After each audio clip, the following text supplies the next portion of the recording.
うんこまみれになっちゃったのでマリンをシャンプーしました。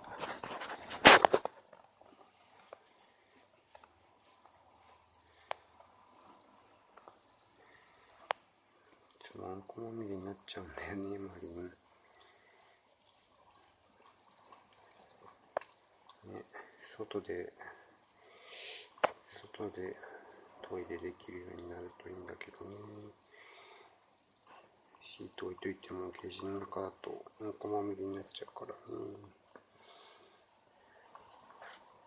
おいマリン、おい、それ噛んでるでしょ。ちょっと前もう拭いてるやつだから。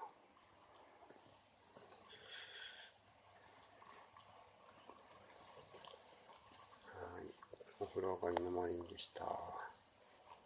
自分も風呂入ったのにマリンのうんこを洗っています。またねー。マリン。はい、じゃあねー。